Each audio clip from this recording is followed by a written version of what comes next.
If your garden looks good but isn't actually feeding your family, you might be making the same mistakes that I did. Because I've had big harvests that turned into food that we wouldn't even eat. I'm talking about jars of vegetables that went to waste, crops I never should have planted, and mistakes that cost me an entire season. So in this video, I'm going to walk you through the biggest mistakes I've made and what I do differently now. So your garden actually feeds your family, not just looks good. One of the biggest mistakes I made was with green beans. Life got busy and I didn't have time to harvest when I should have. So by the time I finally got out there, the harvest was huge and I didn't want to waste them. So I canned them.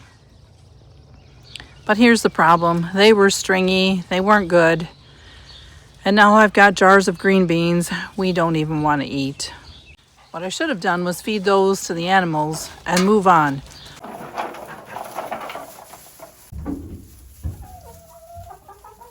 So I could harvest the next round on time. Because timing matters just as much as growing. So make sure you harvest on time. And that wasn't the only time I thought I was doing everything right. I've planted things like radishes, and honestly, I just don't like radishes. Same with cabbage. I'll eat it maybe once or twice a year around St. Patrick's Day, but that's about it. So even though it grows well, it's still a waste of my garden space if I'm not going to use it. That said, I'm trying to improve my diet, so I probably will plant a few cabbages this year. But no way am I planting radishes again. Your garden should match your kitchen, not just your seed catalog. Plant what you want to eat. But not all mistakes are about what you plant. Until last year, my garden had a lot of issues. Trip hazards, uneven spots, rocks, even roots underneath this landscaping fabric. And it got to the point where it just needed to be fixed. So when it was time to replace the weed barrier, I had my husband come in with a bobcat and level everything out. And at first it looked great. Nice and smooth, easy to walk through, but the garden suffered. You just can't disturb the soil like that and expect it to produce the same way. I thought compost would fix it, but I didn't get around to putting enough of it down, and the harvest showed it. It just wasn't impressive. That's when I realized soil isn't something you just reset.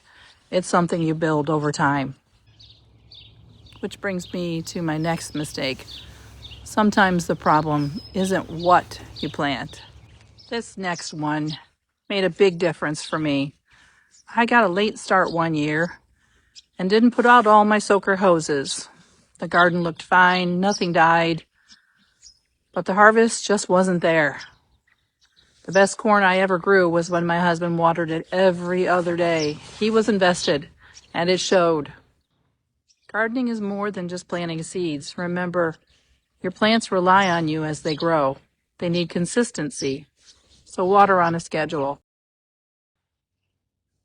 And sometimes the problem isn't growing the garden. I've also had years where I had huge harvests, especially with tomatoes, and I just wasn't ready for it. No plan, no time, and not enough knowledge to handle it. But I've learned a lot since then. Now if I'm short on time, I'll wash my tomatoes, cut out the cores, put a little X at the bottom, and just throw them into freezer bags. That way, when I do have time, they're ready to go. This has saved me more than once, because growing the food is only half the job. Knowing how to manage it is the other half. So plan to preserve your harvest. And then there's the one thing that you can't control. Now my last mistake that I wanted to share with you is not planning for the weather. I've had seasons that were colder than normal and others that were just way too hot.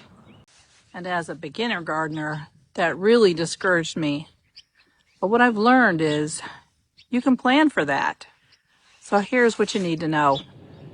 If it's a cooler year, broccoli, cabbage, and lettuce can do really well. And if it's too hot, peppers and sweet potatoes will thrive. So to plan for that, I try to diversify.